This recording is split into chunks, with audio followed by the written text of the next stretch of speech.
Bueno, muchísimas gracias, muy buenas tardes y con muchísimo gusto y un altísimo honor poder realizar esta presentación de la doctora Agamio, quien cuenta con el reconocimiento, el respeto y el protagonismo dentro de lo que es el colectivo de discapacidad por toda la trayectoria que tiene con ella. La doctora Gamio cursó la carrera de medicina en la UNAM y realizó una maestría de inclusión de las personas con discapacidad. Ha tenido numerosísimas disertaciones en el ámbito nacional, en México e internacional. En el 2002 conformó una comisión ad hoc para la elaboración del texto de la convención, y posteriormente, en el 2007, integró el Comité sobre la Eliminación de toda forma de discriminación hacia las personas con discapacidad. En la actualidad, la doctora Gamio está ocupando la vicepresidencia del Comité de los Derechos de las Personas con Discapacidad. Así que con muchísima alegría la presentamos, y teniendo en cuenta además lo que significa para la Asociación de Defensores, Defensoras de Latinoamérica y para el Ministerio Público de la Defensa de nuestro país. Así que, Amalia, muy bienvenida y te escuchamos. María Graciela, colegas, todas las personas de la audiencia, los organizadores, muchísimas gracias por el honor de permitirme estar hoy con ustedes. Y primero que nada, quiero darles una muy sentida disculpa por haber retrasado la conferencia. Parece ser que a veces uno es muy listo para algunas cosas, pero muy tonto para otras, como por ejemplo los cambios de horario de los países. Y quiero disculparme encarecidamente con todas y con todos ustedes. Pues es un enorme honor para mí estar hoy aquí, aparte de que Argentina es una hermana para los mexicanos. Hemos tenido tantas cosas en común, hemos tenido tantas luchas por los derechos humanos, que no puedo más que sentirme muy orgullosa y muy honrada de estar con ustedes. Respecto a esta plática tan importante que me invitaron a dar, podríamos empezar diciendo que la independencia se gana cuando iniciamos una vida asumiendo riesgos personales, con un trabajo, un espacio donde vivir, poder entrar y salir con libertad, mantener las propias decisiones, es decir, tener el control de nuestra vida. Esto debería de ser válido para todos los seres humanos, pero en el siglo XXI, en muchos países, contraviniendo la convención, las personas con discapacidad, sobre todo aquellas con discapacidad intelectual o psicosocial, siguen privadas de su libertad. eh, perdón, siguen segregadas en instituciones, sujetas a internamientos, a medicación y esterilizaciones forzados, a tratos degradantes, a medidas coercitivas, a violaciones sexuales, y están más expuestas a enfermedades, como pudimos ver claramente durante la pandemia. Y durante la pandemia también confirmamos que sigue la poca armonización legislativa con la Convención, la discriminación hacia las personas con discapacidad. Una cosa terrible que hemos comentado hoy con algunas personas que incluso están aquí presentes: el enfoque medicalista hacia las personas con discapacidad. Parecería increíble que hoy, en este año, en este siglo XXI, sigamos hablando de que persiste el enfoque medicalista, pero lamentablemente no solo persiste, es el centro de todo lo que no se ha podido avanzar en términos de la vida de las personas con discapacidad. Sigue la falta de sensibilización con enfoque de derechos humanos, las enormes diferencias en la exclusión de mujeres y niñas con discapacidad, la falta de información a las y los jóvenes con discapacidad en términos de salud sexual y reproductiva, que impide su derecho a formar una familia, a adoptar, y que eh, puede provocar que sean sujetos a abusos y violaciones. También sigue la negación de la igualdad ante la ley. la falta de acceso a la justicia, la institucionalización, la falta de apoyos comunitarios para la vida independiente, que todos los estados parte dicen que son muy caros, que no hay dinero, cuando sabemos que la institucionalización es mucho, mucho más cara, no solo en términos financieros, sino en términos de dignidad humana. Persiste la educación especial en muchos países, los talleres protegidos, la falta de accesibilidad, la falta de recursos y protección social para un nivel de vida adecuado. Se eliminan los subsidios cuando una persona con discapacidad adquiere un empleo. Hay pocos representantes populares y de altos mandos con discapacidad. Hay insuficiente recopilación de datos estadísticos. Algunos países están sí reportando cuántas personas con discapacidad hay y qué tipo de discapacidad tienen, pero hace falta conocer cuántas mujeres con discapacidad forman parte de los puestos de decisión. Eso es desglosar una estadística. ¿Cuántos niños y niñas con discapacidad están incluidos en la educación regular y con qué apoyos para hacerlo, ¿no? ¿Cuántas personas con discapacidad se encuentran en empleos decentes y con ajustes razonables? ¿Cuántas personas con discapacidad tienen real acceso a la justicia y por cuáles medios? Esto sería realmente de contar con datos estadísticos desglosados. Y todo esto que hemos dicho, finalmente es el acceso a la justicia, porque no solo se refiere al artículo 13, se refiere a toda la convención, a todos los derechos, porque tener una educación es tener acceso a la justicia educativa. Tener un trabajo es tener acceso a la justicia de un trabajo y así sucesivamente. Pues todos estos son los retos a los que nos enfrentamos comité, gobiernos y sociedad civil, que aluden a toda la convención y específicamente algunos artículos de los que hablaremos ahora, porque la convención debe de ser vista como un todo. Si no se cumple un derecho, difícilmente se cumplirán los otros. Ciertamente, la igualdad ante la ley y el acceso a la justicia son pilares para el cumplimiento, por ejemplo, del artículo 19, ¿no? De vivir de forma independiente y ser incluido en la comunidad, y para todos los demás derechos contenidos en la Convención. Pero durante el transcurso de esta charla iremos viendo cómo se entrecruzan con todos los artículos y mucho más con los artículos 14, 15, 16 y 17 de la Convención. Hablando del artículo 12, que es la igualdad ante la ley, es fundamental para el ejercicio de los demás derechos. Ha sido entendido con mucha dificultad a través de los años, desde que entró en vigor la Convención, y contiene una de las más significativas reformas legales de las recientes décadas y que está llamada a un potencial gran impacto en los sistemas legales nacionales. Y es la sola frase que dice que las personas con discapacidad gozan de capacidad jurídica en igualdad de condiciones con las demás en todos los aspectos de la vida. Eso es una frase que tiene que cambiar los sistemas judiciales de todos los estados partes. Obliga a los estados partes a adoptar las medidas pertinentes para proporcionar acceso a las personas con discapacidad al apoyo que puedan necesitar en el ejercicio de su capacidad jurídica y prohíbe toda regulación legislativa que permita que las personas con discapacidad sean privadas total o parcialmente de su capacidad jurídica. Por eso No, es aparece sin duda como una disposición central de la Convención. Y un ejemplo sobre las reformas al Código Civil, un orgullo para Argentina, que ha estado, sabemos que Argentina ha implementado recientemente un nuevo Código Civil y Comercial que fue aprobado por el Congreso el 1 de octubre de 2014 y entró en vigor el 1 de agosto de 2015. Tenemos conocimiento de que los trabajos preparatorios de esta nueva normativa contaron con la participación de la sociedad civil y en particular en lo que respecta a lo que tenía que ver con la participación de las organizaciones representativas de las personas con discapacidad. Esta eh, reforma tiene todavía algunas cosas, es buenísima, estamos felices con ella, pero todavía tiene algunas cosas que deben de pulirse.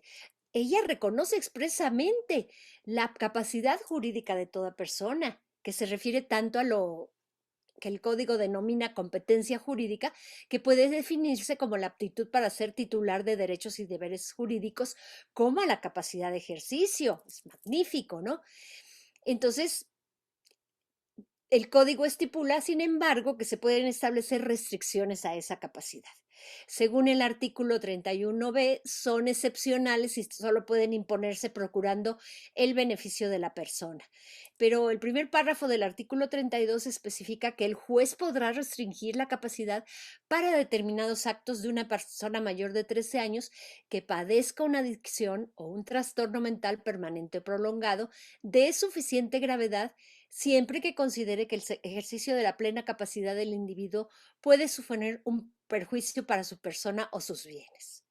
De manera que todavía aquí estamos hablando de cosas que todavía vamos a ver durante el desarrollo de la charla que deben ser eliminadas por completo, desde la nomenclatura de cómo se le llama a la persona trastorno mental, por ejemplo, ¿no?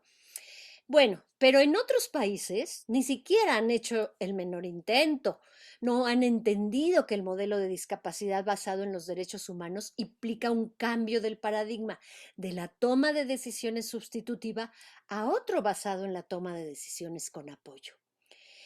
Esta convicción de que no se había entendido claramente llevó al comité a elaborar la primera de sus observaciones generales, la número 1, sobre el artículo 12. Aquí hago un paréntesis. Ustedes todos saben que si los artículos de la convención son el qué, las observaciones generales son el cómo aplicar esos artículos. Entonces, bueno, en ese momento yo no estaba en el comité, dándose cuenta de que este artículo no era entendido claramente, se decidió hacer la observación general número 1 sobre este artículo.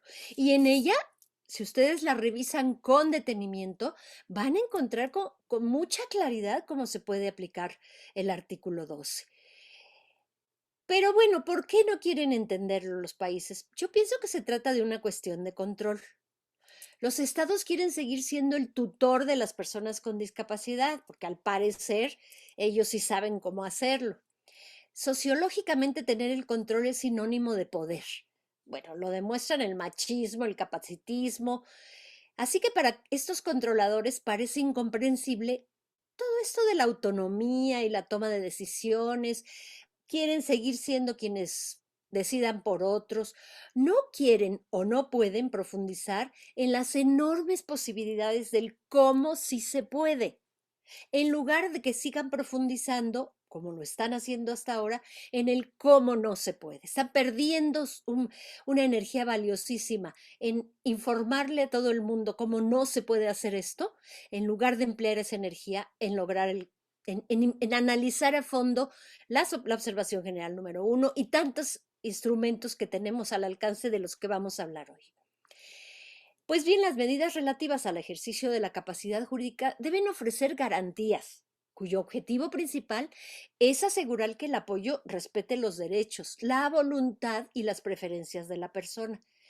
Aquí está el meollo de todo. Estos controladores no acaban de entender cómo una persona con discapacidad psicosocial o intelectual le debemos respetar sus preferencias, pero es un ser humano como cualquier otro y debemos de respetar, por supuesto, sus preferencias.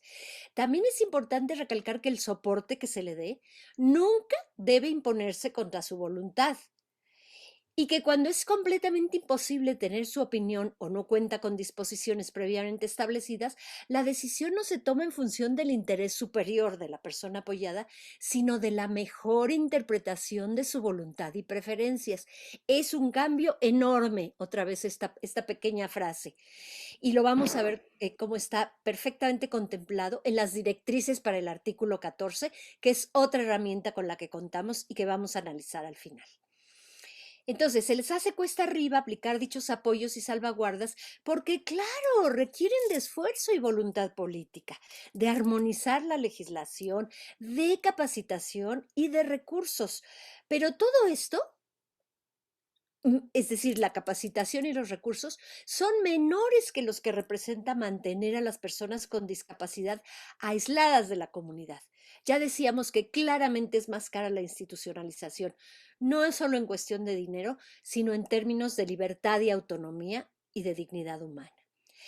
Como la toma de decisiones con apoyo es más problemática de aplicar que la toma de decisiones sustitutiva, pues es más fácil sustituir las decisiones a una persona que tiene dificultades para tomarlas. Es más fácil que ayudarla a desarrollar su propio proceso de toma de decisiones, con ayuda, claro, pero que sea su proceso. Entonces, en tanto no se cumpla el derecho a la igualdad ante la ley, no habrá posibilidad de cumplir con el artículo 19, que es el derecho a incluirse en la comunidad, tener una vida independiente en la comunidad, ¿no? Y con los demás artículos de la Convención. Em, y estrechamente unido a la igualdad ante la ley está el acceso a la justicia propiamente dicho, contemplado en el artículo 13, que destaca que los estados parte deberán asegurar a las personas con discapacidad el acceso a la justicia en igualdad de condiciones con las demás, mediante ajustes de procedimiento adecuados a la edad y el género, para facilitar el desempeño de sus funciones como la declaración como testigos en todos los procedimientos judiciales, con inclusión de la etapa de investigación y otras etapas preliminares, y que deberán promover la capacitación adecuada de los que trabajan en la administración de justicia, incluido el personal policial y penitenciario. No lo pierdan de vista porque esto lo vamos a ver también al final en las directrices del artículo 14. Pues entonces garantizar el acceso a la justicia es indispensable para la gobernanza democrática y el Estado de Derecho, así como para combatir la desigualdad y la inclusión. Hacerlo efectivo con las personas con discapacidad enfrenta muchos obstáculos todavía, ustedes lo saben. Entre estos figuran, primero que nada, las actitudes paternalistas o negativas, que decíamos ya, que cuestionan la capacidad de las personas con discapacidad para participar en todas las fases de la administración de justicia. También están las dificultades de accesibilidad física a las instalaciones de administración de justicia, como tribunales, comisarías de policía, la falta de transporte accesible hacia y desde estas instalaciones, los obstáculos para acceder a la asistencia y representación jurídicas, la no disponibilidad de información en formatos accesibles y la falta de formación de los profesionales que trabajan en la espera de justicia. Hasta derechos fundamentales como el derecho a guardar silencio y la presunción de inocencia pueden denegarse, ya sea de forma directa en la legislación o las políticas, o indirecta con las costumbres y la práctica. Y eso está sucediendo todos los días, en todo momento en nuestros países. Los estados deben tener presente y abordar la naturaleza múltiple e interseccional de la discriminación en el acceso a la justicia. Por favor, no lo pierdan de vista. Las personas con discapacidad no son unas personas homogéneas, ni siquiera aquellas que tienen el mismo tipo de discapacidad. Son absolutamente diferentes en todas, sobre todo en las necesidades y sobre todo en aquellas necesidades que tienen para el acceso a la justicia. El mayor problema que hemos detectado es que los estados, en ese enfoque paternalista que pretende seguir cuidando a las personas con discapacidad, sobre todo psicosocial o intelectual, los califican de no aptos, entre comillas, de facto, para un proceso judicial cuando son indiciados por un acto delictivo. El resultado es que de inmediato se les envía a una institución, esa es la primera solución que se les ocurre, sin darles la oportunidad de un debido proceso, en donde pudieran demostrar que son inocentes o no, ¿verdad? Pero que con las debidas salvaguardias y apoyos podrían estar en igualdad de oportunidades, ¿no? Ahora, en la última sesión de nuestro comité que fue en agosto, hicimos la revisión de un estado parte y ellos justificaban, lógicamente, esta situación. Es que tenemos que protegerlo y proteger a los demás. Otra vez el enfoque medicalista, paternalista, proteccionista. Y por eso les digo que está presente. No se ha ido, pero ni de lejos, ¿no? El acceso efectivo incluye la disponibilidad y el acceso a la asesoría y la representación. También abarca la capacidad de dichos mecanismos para ofrecer soluciones justas, equitativas, imparciales y ejecutables, no perderlo de vista. Entonces, este enfoque refleja la noción general ampliada de las Naciones Unidas sobre el acceso a la justicia en uno de sus documentos, del cual hablaremos más adelante, que implica mucho más que mejorar el acceso de un individuo a los tribunales, sino que debe definirse en términos de garantizar que los resultados legales y judiciales sean justos y equitativos. ¿Sí? Esto, o sea, todo el proceso hasta el final. En consecuencia, se ha señalado que el concepto de acceso a la justicia abarca no solo el acceso procesal, es decir, la participación efectiva en el sistema jurídico establecido y su utilización, sino también el acceso sustantivo, es decir, resultados judiciales equitativos y beneficiosos, y el acceso promocional, es decir, la promoción de la pertenencia y el empoderamiento de los ciudadanos. Los retos para garantizar el acceso a la justicia de las personas con discapacidad deben considerarse siempre en el contexto de la Convención, porque la Convención reconoce que el acceso a la justicia lo reconoce como derecho y libertad fundamental y que es indivisible e interdependiente de otros derechos y libertades consagrados en la misma Convención. Ambos, la igualdad ante la ley y el acceso a la justicia, están ampliamente ligados al artículo 19, ya decíamos, que es el derecho a vivir de forma independiente y a ser incluido en la comunidad. Este contempla dos conceptos, el de vivir en forma independiente, que es la dimensión individual, y el de estar incluido en la comunidad, que se refiere a una dimensión social. Es el derecho positivo a crear entornos inclusivos. Este artículo se refiere tanto a los derechos civiles y políticos como a los económicos, sociales y culturales. Y es un ejemplo de la interrelación, interdependencia e indivisibilidad de los derechos humanos, como lo dice el Acuerdo de París. La negación de los derechos civiles de las personas con discapacidad se traduce en otras formas de discriminación estructural. Los estados, por ejemplo, que siguen invirtiendo en prácticas segregadoras, como los hogares pequeños o grandes, da igual, ¿no? O la educación especial, están violando tanto los derechos económicos y sociales como la propia convención. Entonces deberían de llevar a cabo transformaciones estructurales mediante la armonización de su legislación con la convención y la inversión en la vida independiente en la comunidad. Bueno, los dos conceptos contenidos en el artículo 19 se refieren a vivir fuera de las instituciones residenciales de todo tipo y sobre todo no perder la posibilidad de elegir y la autonomía como resultado de una imposición.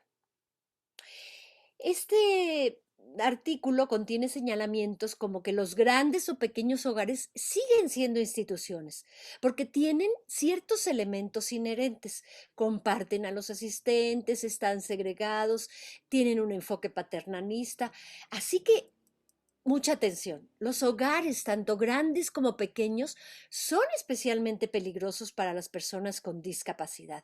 Y esta situación se ha presentado lamentablemente en muchos estados parte que creen que al trasladar a las personas con discapacidad de instituciones psiquiátricas grandes a otras que son pequeñas, están haciendo la desinstitucionalización. Completamente falso.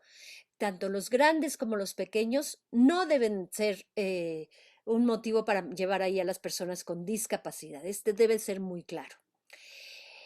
Respetar los derechos contemplados en el artículo 19, entonces, significa claramente que los estados deben eliminar la institucionalización. Velar porque los fondos públicos o privados no se gasten en construir nuevas instituciones, ni renovar las antiguas más allá de las medidas urgentes. Así que, de acuerdo al artículo 19, las instituciones existentes no deben ampliarse, no deben entrar nuevos residentes y no deben establecerse sistemas de vida satélites que tienen la apariencia de una forma de vida individual, pero que gravitan en torno a las instituciones. Esto debemos de grabárnoslos porque, les digo, está sucediendo actualmente en muchos estados parte de Europa e incluso de América Latina. Como hemos sabido, es ampliamente conocido que con una muy alta frecuencia en las instituciones se violan los derechos de los residentes, lo cual ha sido ampliamente destacado en las recomendaciones del Comité a los Estados parte, así como en sendas investigaciones de Disability Rights International y Human Rights Watch en México, Guatemala, Bulgaria, Hungría, que muestran que se vive en esos lugares con prácticas de la Edad Media. Y estoy segura que las personas que ahora me están escuchando, algunas, todas, no todas son de Argentina, algunas son de otros países, pero si son todas de nuestra región, saben que esto está pasando hoy, que estamos hablando en nuestros países. El relator especial para la tortura ha declarado que los niños con discapacidad enfrentan un particular alto riesgo en las instituciones. Son sometidos a negligencia, coerciones, abuso sexual, hambre, confinamiento solitario y ambientes insalubres. Condiciones, ya lo decíamos, pero lo insistimos, contempladas por el derecho internacional como tortura. Los artículos 15 y 16 de la Convención, por eso les decía que también están relacionados con ellos, obliga a proteger a las personas con discapacidad contra la violencia, el abuso y la explotación que se dan en estos centros y en estas instituciones y también fuera de ellas en algunos hogares. La Convención señala claramente las responsabilidades de los estados, quienes deben tomar medidas en todos los niveles de gobierno para desinstitucionalizar. Abolir toda la legislación que se opone a la vida independiente, consultar a las organizaciones, darles acceso a los servicios existentes en la propia comunidad, crear servicios de orientación, círculos de apoyo, financiación individualizada, asistentes personales y difundir estas opciones en formatos accesibles. Concientizar a familia y sociedad sobre la inclusión. Redireccionar los presupuestos públicos de las instituciones a los apoyos comunitarios y en coordinación con las organizaciones de personas con discapacidad, emplear la cooperación internacional en programas de transición y comunitarios. Hemos encontrado que pocos estados parte convocan a las personas con discapacidad a opinar sobre el destino de la cooperación internacional y por ende poco se emplea en programas para la inclusión de las personas con discapacidad. Me voy a permitir compartir pantalla.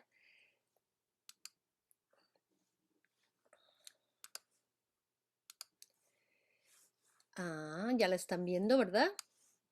Y ahora sigo las instrucciones de mis amigos Sebastián. Ahora sí, ¿la están viendo completa? Sí, se ve Bueno, perfecto. estas son algunas de las recomendaciones que el comité les ha dado a los estados partes para la desinstitucionalización. En primer lugar, abandonar definitivamente el enfoque medicalista, que como ya decía, es el corazón de lo malo que se está haciendo. Derogar toda la legislación que contemple la figura de la tutela y acompañarla de salvaguardas y ayudas acordes con el artículo 12 de la Convención y su observación general, agregando la figura de toma de decisiones con apoyo. Reformar la legislación nacional para que las personas con discapacidad tengan real acceso a la justicia a lo largo de todo el proceso, que cuenten con apoyos, ajustes de procedimiento y ajustes razonables, en su caso, asistentes judiciales, accesibilidad física a los lugares de las audiencias y a la información y comunicación a través de los medios que ellas elijan. Capacitar a toda la cadena de justicia en los derechos humanos y el acceso a la justicia de las personas con discapacidad. Bueno, derogar toda la legislación que permita la institución. A ver, ¿sí estamos bien? Sí. Toda la institucionalización forzada, y recuérdenlo porque también lo vamos a ver en un momento más sobre las directrices del artículo 14.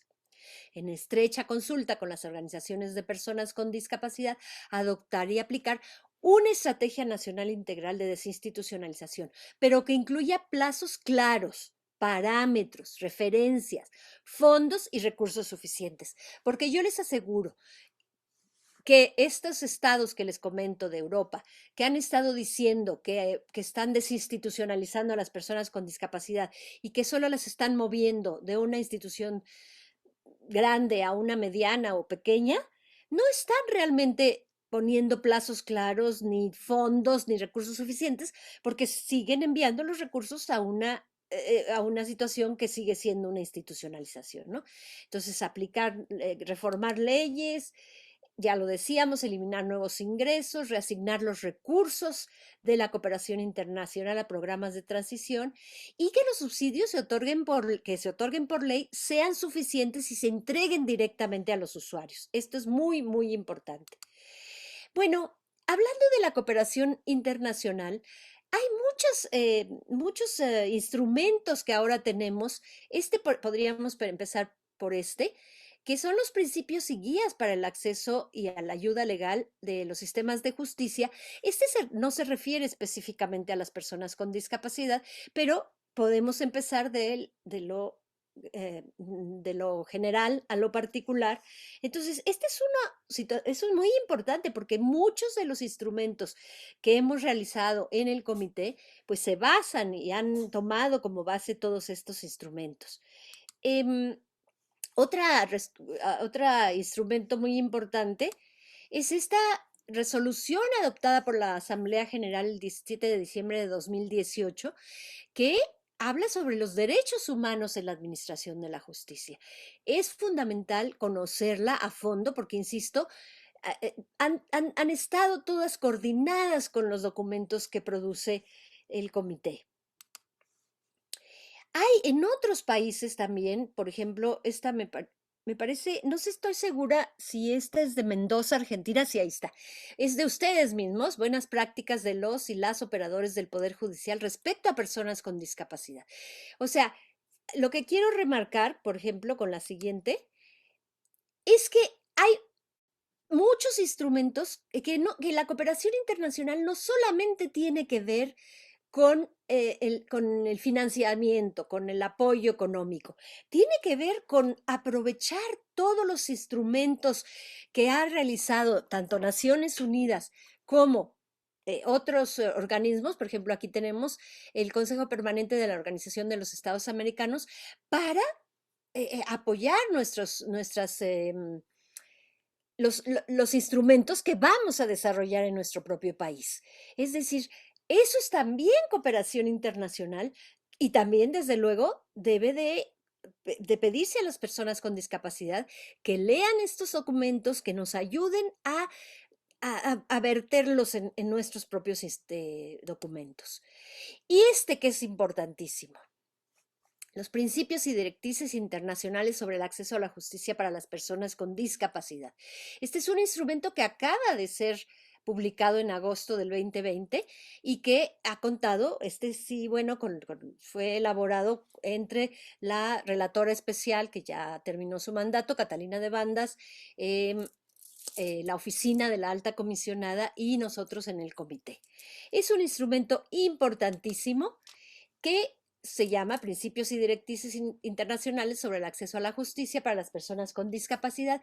Es muy amplio, recomiendo mucho a los juzgadores que se capaciten con este documento también, porque contempla todo lo que hemos hablado aquí.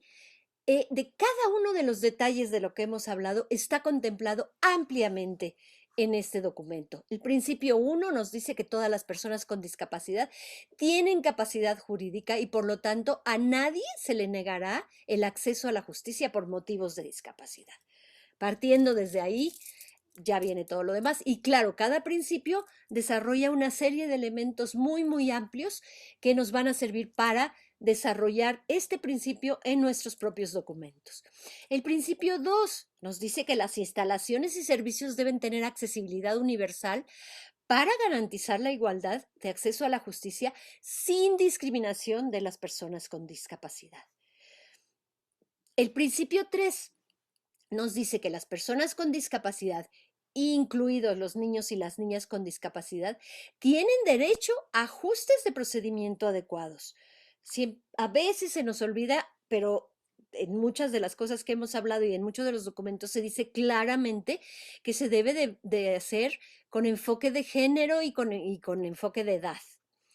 El principio número 4 nos dice que las personas con discapacidad tienen derecho a acceder a la información y las notificaciones legales en el momento oportuno y de manera accesible en igualdad de condiciones con las demás. Y también desarrolla una enorme posibilidades, porque además hay que recordar que no todas las personas son iguales, como ya decíamos. Entonces, no es que ya tengo un intérprete de lengua de señas listo para esta persona sorda, no. No sabemos si esa persona requiere de un intérprete de lengua de señas o requiere, tal vez, aunque sea una persona sorda, de un formato de lectura accesible. Entonces, se le deben de preguntarle a cada persona, y así lo dice cuando se desarrolla claramente este principio. Y el principio 5, las personas con discapacidad tienen derecho a todas las salvaguardias sustantivas y de procedimiento reconocidas en el derecho internacional en igualdad de condiciones con las demás, y los estados deben realizar los ajustes necesarios para garantizar el debido proceso. Son 10 principios. El principio 6, las personas con discapacidad tienen derecho a asistencia jurídica gratuita o a un precio asequible, que se les olvida muchas veces a nuestros estados parte, o bien esa asistencia jurídica no está bien capacitada para atender a una persona con discapacidad. El principio 7, las personas con discapacidad tienen derecho a participar en la administración de justicia en igualdad de condiciones con las demás.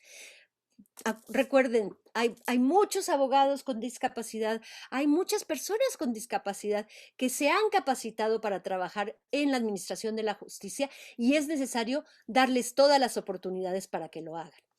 El principio 8, las personas con discapacidad tienen derecho a presentar denuncias e iniciar procedimientos legales en relación con delitos contra los derechos humanos y violaciones de los mismos, a que se investiguen sus denuncias y a que se les proporcionen recursos efectivos.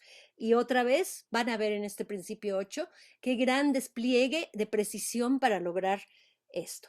El principio 9, los mecanismos de vigilancia sólidos y eficaces tienen un papel fundamental de apoyo al acceso a la justicia de las personas con discapacidad.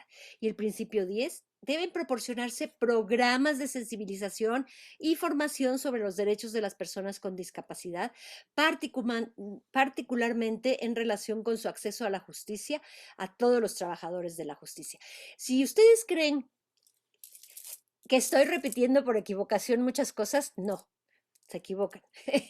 La realidad es que es necesario que, en primer lugar, todo esto está repetido constantemente en la convención, en las observaciones generales, en todos los documentos, porque no lo han asimilado lo suficientemente los países. Bueno, no sé cuánto tiempo llevo, ¿me podrían informar?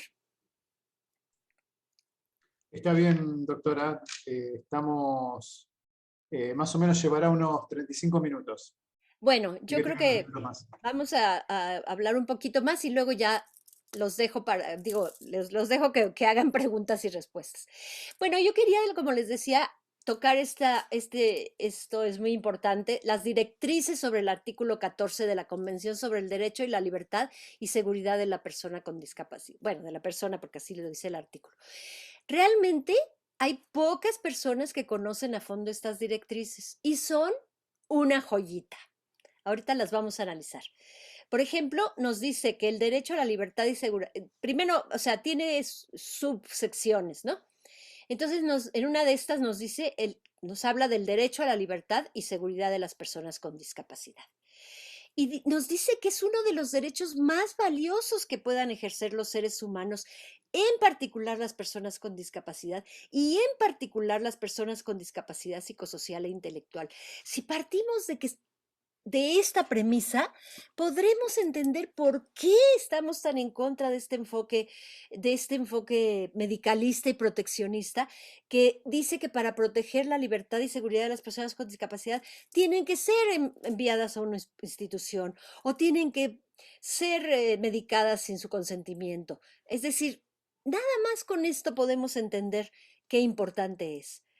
Y también nos dice en esta parte de las directrices que el artículo 14 es esencialmente una disposición contraria a la discriminación y que tiene estrecha correlación con el artículo 5 de la Convención, que justamente es la no discriminación, ¿sí? ¿Se fijan como dije al principio, todo está relacionado? A mí me gusta decir que todos estos conceptos son una suerte de preciosa danza por la inclusión. Luego, en otra parte nos habla nos quiere desarrollar sobre la prohibición absoluta de recluir a una persona en razón de su deficiencia. Y en esta sección nos dice que el artículo 14 no admite excepciones en virtud de las cuales pueda privarse a una persona de su libertad por motivos de deficiencia real percibida, por ejemplo, que represente un peligro para sí mismo o para otras personas. ¿Sí? ¿Se acuerdan que les dije que no perdieran esto de vista? Yo les cuento que durante la elaboración del borrador de la convención, en el que tuve el honor de estar presente todos esos años, los estados parte se opusieron a que hubiera una cláusula en el artículo 14 que dijera que había excepcionalmente en, ¿sí? No, se opusieron completamente, no debiera decir ninguna excepción. Y las organizaciones de la sociedad civil se opusieron a que, bueno, estuvieron completamente de acuerdo y se opusieron a que hubiera ninguna palabra que implicara la posibilidad de esa excepción, porque ellas decían, y tenían toda la razón, que se prestaba a múltiples interpretaciones que podrían acabar en la reclusión de las personas con discapacidad. Esta sección también nos dice que esta práctica es incompatible con el artículo 14, que es discriminatoria y equivale a una privación de la libertad arbitraria. Es decir, claramente con estas palabras lo marca las directrices del artículo 14. También nos dice que está estrechamente ligada con el artículo 12, ¿verdad? Y bueno, sabemos por qué. Y que la privación de la libertad en instituciones contra su voluntad y sin su consentimiento o solo del sustituto, es decir, de la persona que está sustituyendo en la toma de decisiones, constituye una privación arbitraria de la libertad. O sea, esto en estas directrices pueden tomar muchas de las cosas para cuando quieran argumentar el por qué esto no debe de permitirse, porque está justo con estas palabras. Y dice también que el disfrute del derecho a la libertad y la seguridad de la persona es fundamental para la aplicación del artículo 19 y se deben asignar recursos que garanticen la disponibilidad de servicios comunitarios eficientes. ¿Sí? Esa preciosa danza por la inclusión, ¿la ven? Aquí todo mezclado, pero vuelto a decir claramente, de nuevo con las palabras precisas. Luego tienen otra sección estas directrices que nos hablan del internamiento involuntario o no consentido en instituciones de salud mental. Y esta sección nos dice que los estados partes deben derogar, me disculpo por todos los errores, la hice esta mañana y no fue suficientemente revisada, deben derogar las disposiciones que lo permitan. El internamiento involuntario entraña la negación de la capacidad jurídica de la persona para decidir acerca de la atención, el tratamiento y el ingreso a un hospital o institución. Por lo tanto, vulnera el artículo 12 leído conjuntamente con el artículo 14. La danza de la inclusión, todos los artículos, todas las mismas palabras repetidas una y otra vez. Otra de las secciones es el tratamiento no consentido durante la privación de la libertad. Más claro, ni el agua. Los tratamientos de salud mental deben basarse en el consentimiento libre e informado de la persona interesada. Sabemos cuántas veces el personal médico argumenta este consentimiento libre e informado cuando realmente no fue tomado en cuenta. La observación general número 1 señala que los estados tienen la obligación de exigir a profesionales de la salud y la medicina, y así lo dice con estas palabras, incluidos los profesionales de la psiquiatría, a que obtengan ese consentimiento antes de aplicar cualquier tratamiento. No se debe permitir que el consentimiento sea otorgado por personas que sustituyen a las personas con discapacidad en la toma de decisiones. ¿Verdad que es una chulada? Estas directrices son una chulada de cómo nos clarifican las cosas que están en otros documentos y en otros momentos, ¿no? Otra sección es la protección de las personas con discapacidad privadas de libertad contra la violencia, el abuso y el maltrato. eliminar los tratamientos forzosos, el aislamiento y los diversos métodos de inmovilización. Las medidas de contención física, farmacológica y mecánica. Estas prácticas son conformes con la prohibición de la tortura y otros tratos o penas crueles, inhumanos y degradantes. Y están hechas con arreglo al artículo 15 de la Convención. Otro de las secciones es la privación de la libertad por el peligro que presuntamente podría representar las personas con discapacidad por una supuesta necesidad de atención o tratamiento por cualquier otro motivo. Una sección específica de las directrices que nos dice que obviamente esta privación de la libertad es contraria al artículo 14, que atenta contra el derecho a la libertad y equivale a la privación arbitraria de la libertad, que nos dice que todas las personas tienen la obligación, fíjense, esto es importantísimo, todas las personas tienen la obligación de no hacer daño. Los sistemas jurídicos cuentan con leyes penales para hacer frente al incumplimiento de esta obligación, pero se niega la igualdad de protección a las personas con discapacidad y se les aplica una legislación diferente, como las leyes de salud mental, que suelen tener un nivel de exigencia inferior respecto a la protección de los derechos humanos y en particular a las debidas garantías procesales y un juicio imparcial. Y esta privación de la libertad con ese pretexto son incompatibles con el artículo 13 de la Convención, leído conjuntamente con el artículo 14, y también es una violación al artículo 12. ¿Sí? Fíjense nada más, esta sección es justo lo que está pasando en todos nuestros países, lamentablemente. No sé si ustedes conozcan uno de los casos que fue enviado a México, se llama Arturo Medina Vela, y justamente fue lo que pasó con este muchacho, y que pasa con todas las personas con discapacidad psicosocial o intelectual.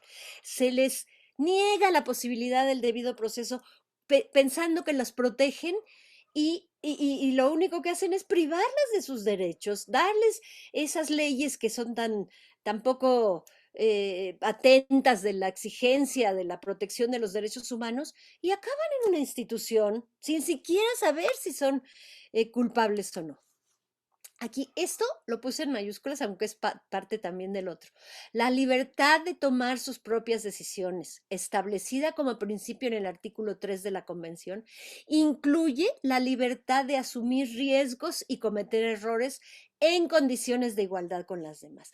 Basta de creer para proteger a las personas con discapacidad de cometer errores, las vamos a llevar a una institución, las vamos a dar tratamiento involuntario y electrochoques, las vamos a coercionar en una cama. Eso es absolutamente una violación de los derechos humanos y no tiene que ver nada con esta libertad de asumir riesgos y cometer errores. Lo que sí podemos hacer es ayudarlos a la toma de decisiones para que, como cualquier ser humano, pues cometan los menores errores posibles, pero no en el caso de ser personas con discapacidad. Basta de pensar que tenemos que protegerlos. Otra de las secciones nos habla de reclusión de las personas inimputables o consideradas no aptas a comparecer en juicio en los sistemas de justicia penal.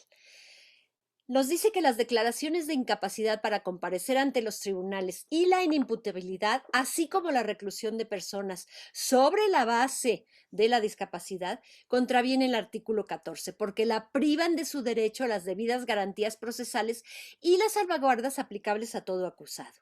Se debe permitir a todas las personas con discapacidad que hayan sido acusadas de delitos y permanecen recluidas sin juicios en prisiones o instituciones defenderse de los cargos penales que se le imputen. Eso es dignidad, que se les proporcionen el apoyo y los ajustes necesarios para facilitar su participación efectiva.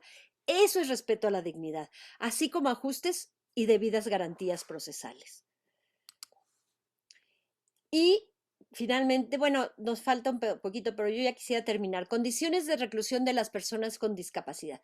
Los establecimientos penitenciarios deben ser accesibles en las diversas zonas y servicios y ofrecer condiciones de vida digna para que las personas puedan participar plenamente en todos los aspectos de la vida diaria de ese lugar en el que se encuentren.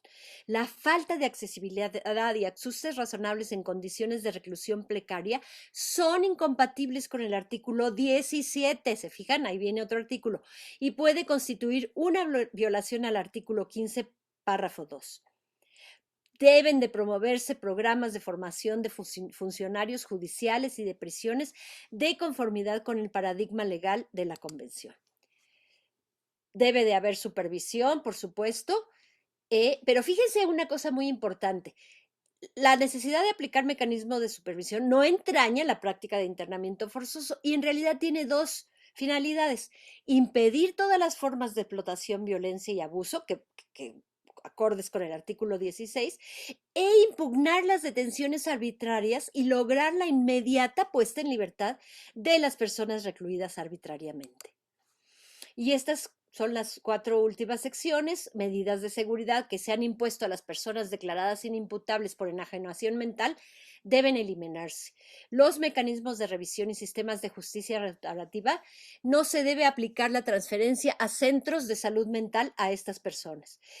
El consentimiento libre e informado en situaciones de emergencia y de crisis. Esto es muy importante, porque en la mayoría de nuestros estados y de nuestros gobiernos arguyen siempre, bueno, pero ¿qué pasa en un momento de crisis? Cuando tenemos a una persona con discapacidad psicosocial en una crisis terrible que va a agredirse a ella misma o va a agredir a otros, ¿verdad? Que lo hemos oído con frecuencia.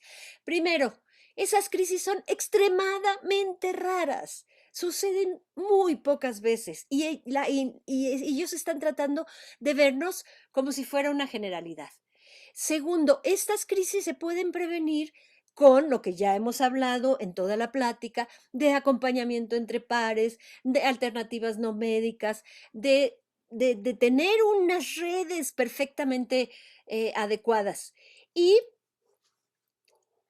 Y además hay decisiones que deben de tomar las personas con discapacidad psicosocial antes de que se presente una crisis. Ellas deben de decidir con un par, con alguien de su confianza, qué es lo que yo quiero para una crisis. Si quiero que me internen, perfecto, está en la situación que ella pidió. Entonces, la observación general número 1 señala que los estados deben respetar y apoyar la capacidad jurídica en todo momento, incluidas las situaciones de crisis.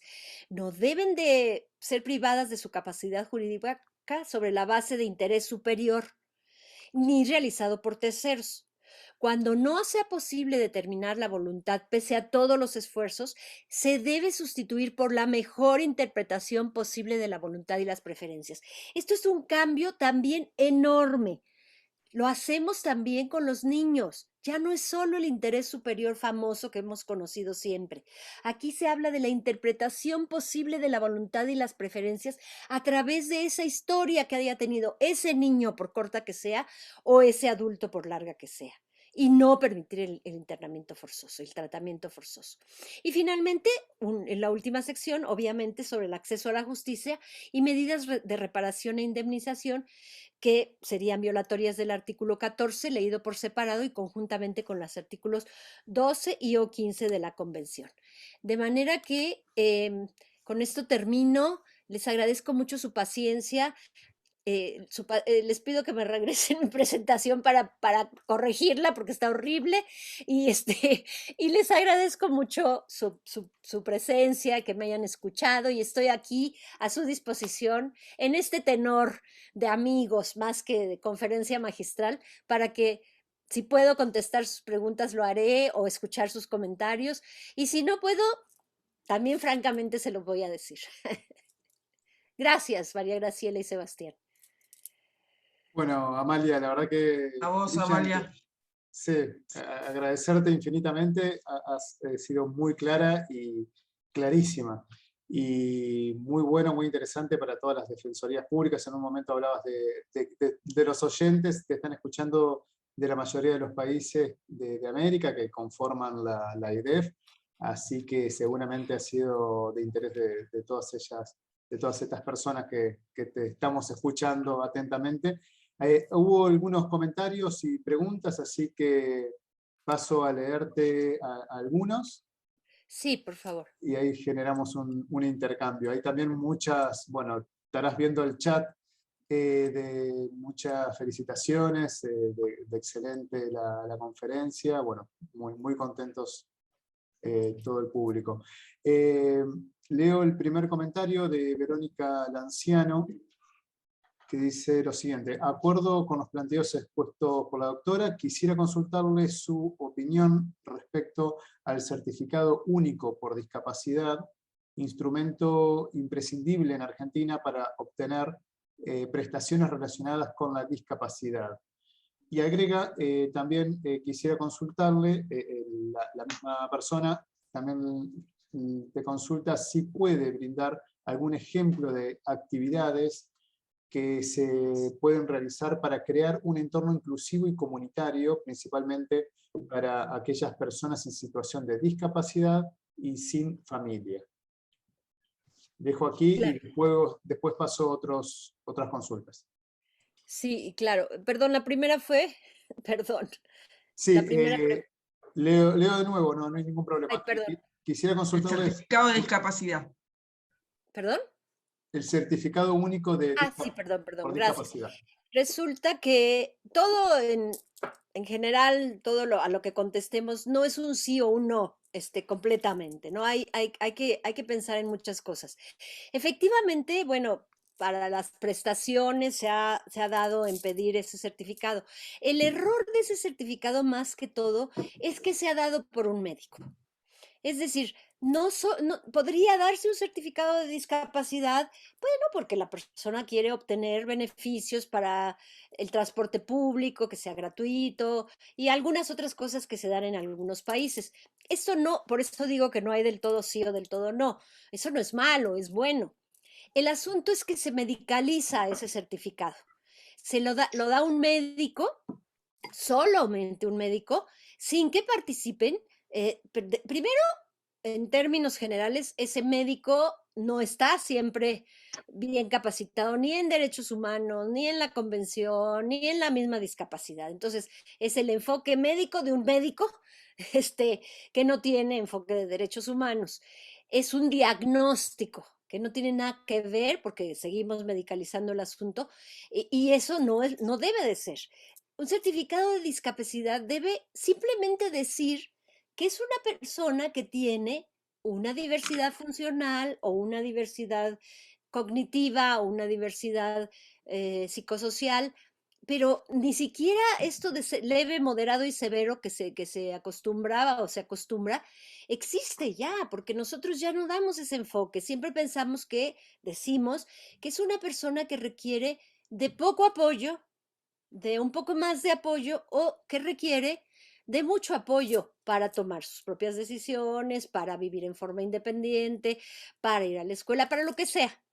Entonces, ya tenemos que olvidarnos de esto de severo, moderado, leve, porque volvemos a ese asunto medicalista. No es un diagnóstico, eso es lo que tenemos que borrar de nuestra cabeza.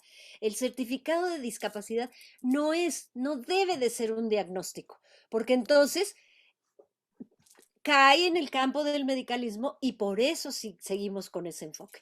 Entonces, tiene que participar un grupo de personas, un grupo que puede ser un médico general, que tenga capacitación, que puede ser un trabajador social, un psicólogo, incluso otros participantes de la sociedad, incluso pares de la persona con discapacidad y familiar de la persona con discapacidad, para establecer cuál es esa ¿qué es lo que debe contener ese certificado de discapacidad?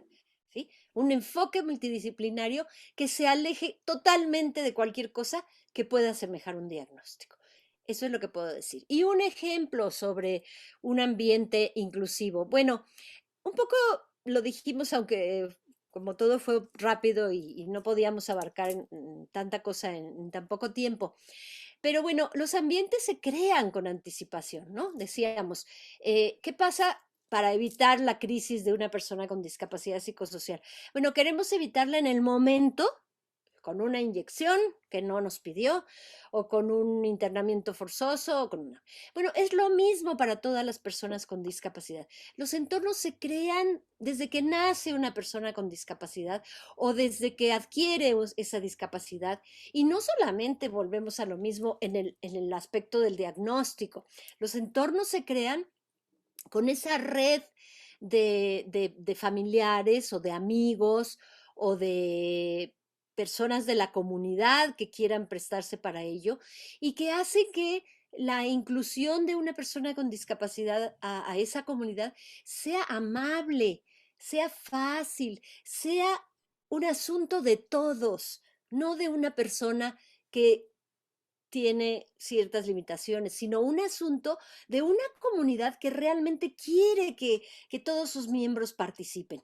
Entonces, no se crea de un día para otro, se crea mucho con la participación de las organizaciones de la sociedad civil y con, bueno, decía ella, una persona que no tiene familia, pero a veces los amigos resultan ser la familia de las personas con o sin discapacidad, ¿no? ¿Cuántas personas conocemos que dicen que esa persona es más que su amiga, su hermana, porque se lleva mejor con ella que con sus verdaderos hermanos?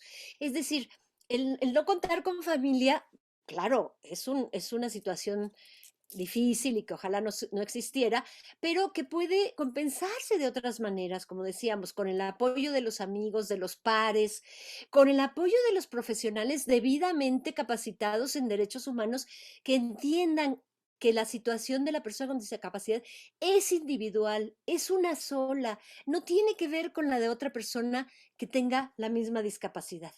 Entonces, hay que crear los entornos sensibilizando a toda una comunidad, sensibilizando a maestros, sensibilizando a niños desde el kindergarten para que convivan con la discapacidad y sepan lo que se debe de hacer. Yo les doy un breve ejemplo. Cuando mi hija era una niña de 2 años, yo era directora de un centro de rehabilitación en México y yo organicé, había una escuela para niños con discapacidad ahí, totalmente opuesto a lo que debería de ser.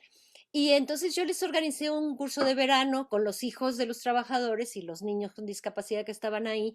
Y ahí estuvieron un mes conviviendo y había una niña Lupita en silla de ruedas y mi hija llegaba arrastrando a Lupita con su silla de ruedas a mi oficina y yo las regañaba a las dos y les decía que se fueran a sus actividades del curso de verano, que yo estaba ocupada y tal. Y para no hacerles el cuento más largo, el último día del curso de verano rompieron una piñata y entonces pusieron a Lupita en el suelo para que pudiera coger los dulces y lo que de ahí caía. Y entonces mi hija, que tenía 2, 3 años, 4 quizá, sí, tenía más bien 4, me dijo, mamá, ¿por qué pusieron a Lupita en el suelo? Había convivido con ella un mes, había empujado su sillita de ruedas un mes, pero no se había dado cuenta que era una persona con discapacidad, porque no era importante para ella era su amiga Lupita. Y le dije, porque Lupita no puede caminar, Sandra, ¿no te has dado cuenta? Eso es lo que debemos de inculcar en los niños, el que sea más importante que tengas un amigo a que utilice una silla de ruedas o requiera de un cuento con lectura fácil. Entonces, yo creo que ahí es donde debemos, pero ya, estamos atrasados 50 años en esto. Entonces, seguimos medicalizando la discapacidad, seguimos evitando que la sociedad entienda que no se trata de personas enfermas ni que tengan ningún diagnóstico, sino de personas que tienen el derecho de ser incluidas en la sociedad. Gracias. Bueno, muchas gracias, clarísima las respuestas. Hay una aclaración con respecto al primer punto de Verónica García que aclara que el certificado de discapacidad es emitido por una junta evaluadora conformada por un equipo interdisciplinario. Así que... Qué bueno, eso me parece muy bien y que participe la persona con discapacidad, o sea, que opine, que tenga voz y voto, me parece fantástico. Eso es lo que debería de ser siempre. Perfecto. Una consulta, doctor, si se puede. ¿Qué tal? Adelante. Buenas tardes. Doctor, igual la doctora lo aclaró después al final cuando dijo que está conformado por el equipo interdisciplinario. Por lo general participa un médico, ¿sí?, que es el presidente de la Junta, una psicóloga o bien una terapista ocupacional o en su defecto una trabajadora social, ¿sí? Y se emite el certificado en base a determinados exámenes y encuestas y entrevistas que se va haciendo, digamos, con la persona presencialmente o en este caso que todavía continuamos con la pandemia a través de videollamadas, ¿sí? Y a través de determinados informes que se van emitiendo. En el caso de los niños o adolescentes también se sirven de informes escolares, ¿no es cierto? Como para tener, digamos, todo un proceso, digamos, y un estudio más del caso. Y bueno, lo emite una junta evaluadora. Yo en este caso, bueno, estoy trabajando precisamente en un instituto de rehabilitación en Vicente López que lo emiten acá en el Instituto Marini, ¿sí?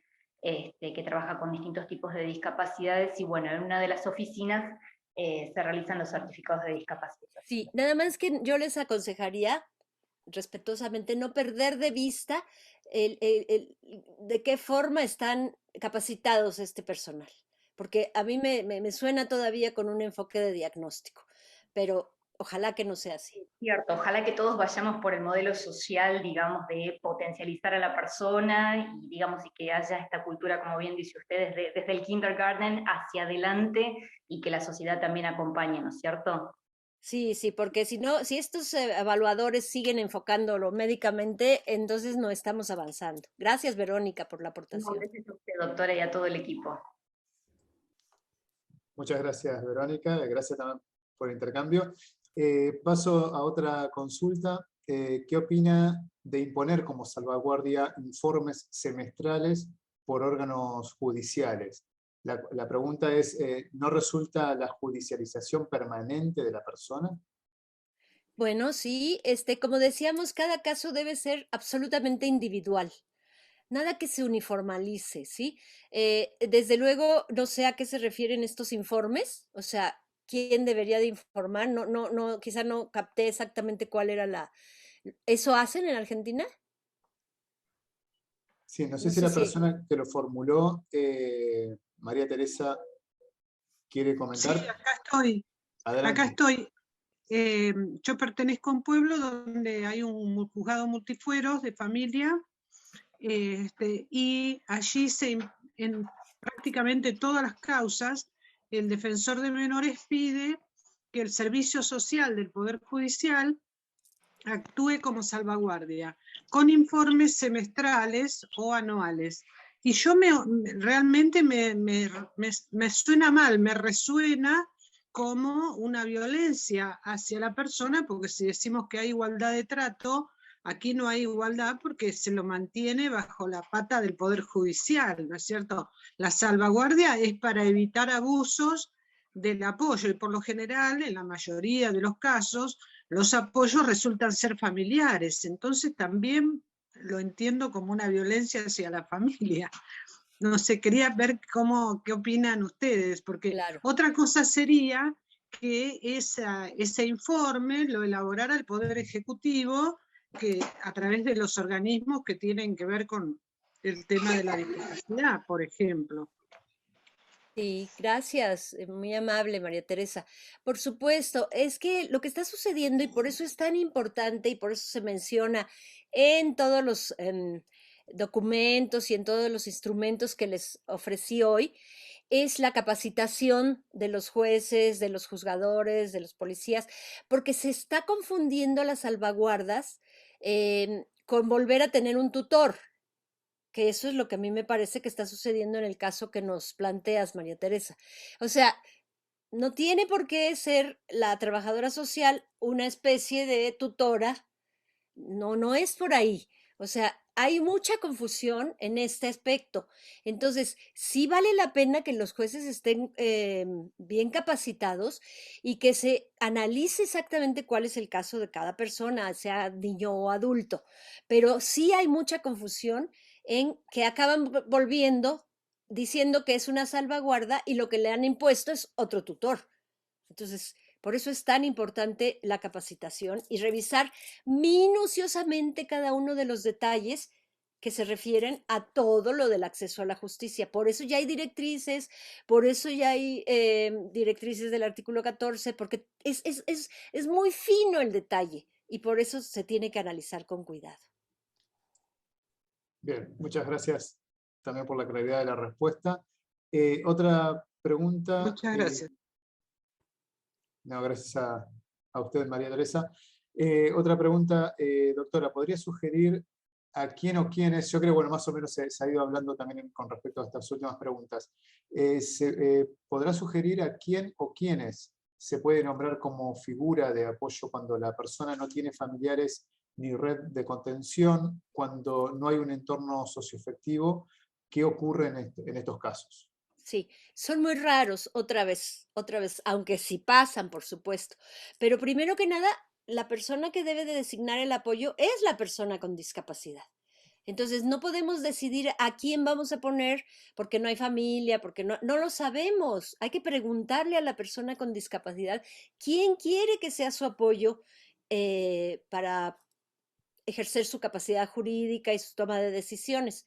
Primero que nada tenemos que preguntarlos. Entonces, no podemos decir en términos generales, si no tiene amigos, si no tiene...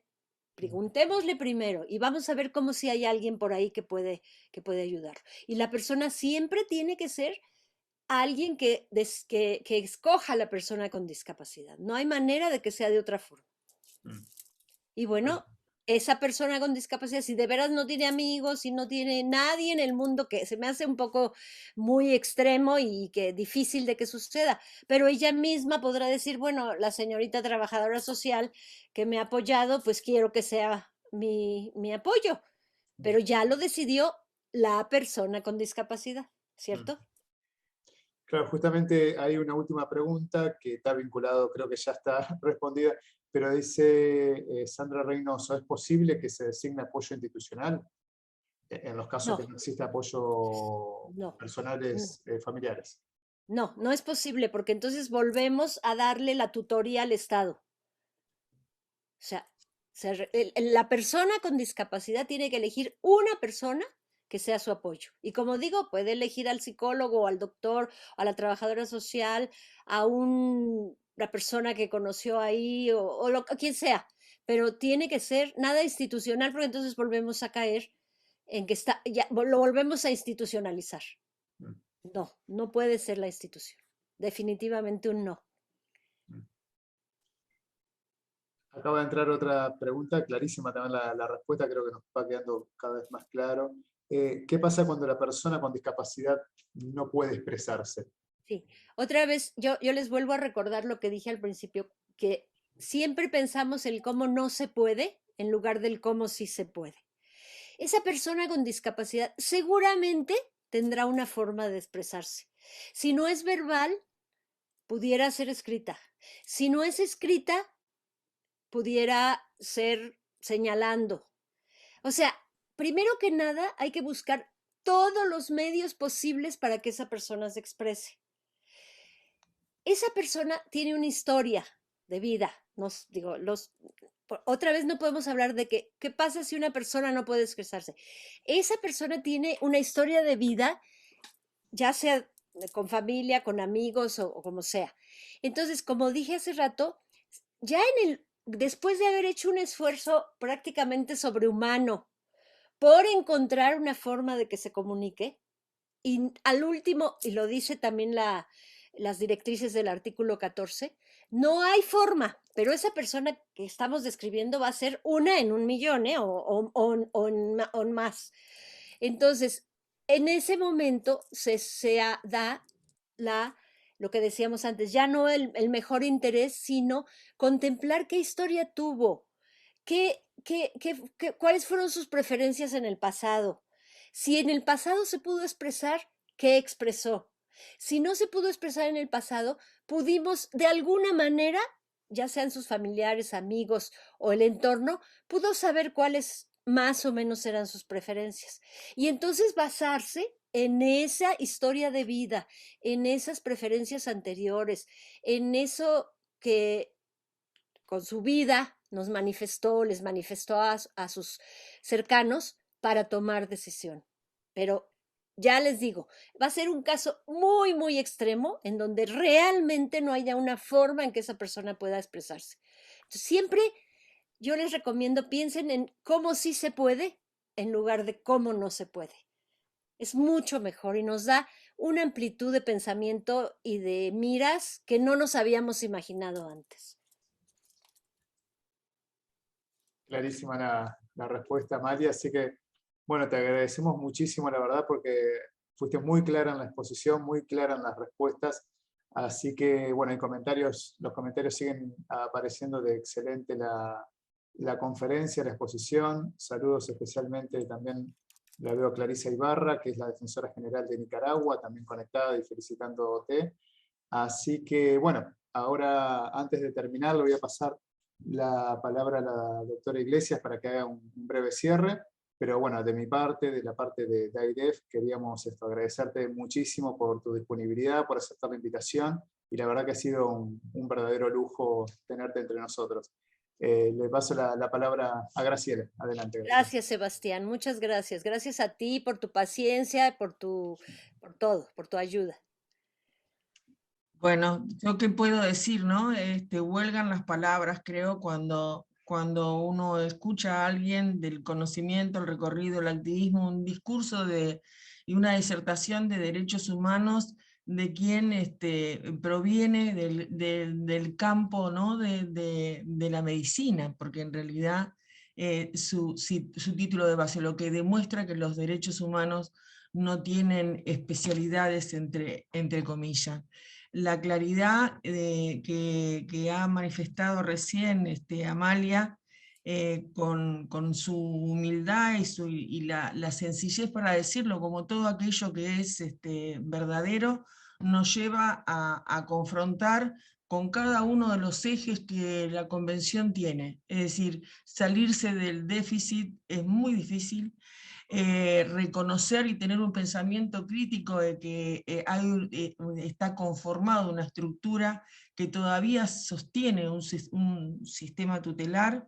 Creo que en las palabras de Amalia ha quedado absolutamente claro en no confundir y creer que hacemos desinstitucionalización o ajustes razonables o apoyos o que reconocemos la capacidad jurídica cuando la persona no tiene la intervención debida que fija en la Convención. Todo esto ha estado en palabras de Amalia, que además nos trajo el aporte de las directrices, que las tenemos, pero que no siempre las encontramos. Entonces nos da esta oportunidad de abrazar esas directrices en aquellas cuestiones que no son negociables, que no tienen confrontación, porque los estados, nuestros estados, y básicamente quienes están acá, como la Asociación Interamericana de Defensorías Públicas, como la Defensoría General de la Nación en Argentina,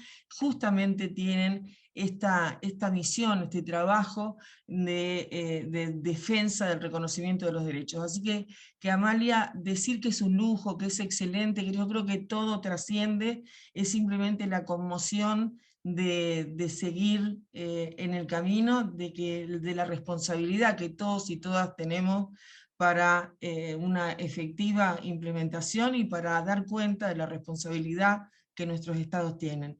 Así que decirte Muchas gracias porque Graciela. sabemos que no estabas en las mejores condiciones físicas y sin embargo te quiero decir que no se notó, para nada, al contrario. Eres una muy linda, de verdad, yo les agradezco a todos muchísimo.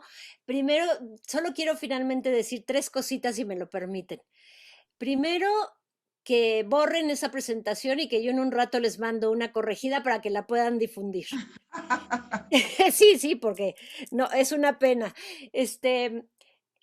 Segundo, voy a hacer una pequeña broma, pero que en realidad tiene un fondo, soy médica y no niego mi humilde origen, pero sé lo difícil que ha sido para mí misma poder hacer entender a mis colegas la no medicalización de la discapacidad. Ha sido terrible. Incluso he sido yo calificada en mi país como una o sea, traidora a la causa, casi, casi, ¿no? De lo cual me siento muy orgullosa, por cierto. Entonces, Seguro.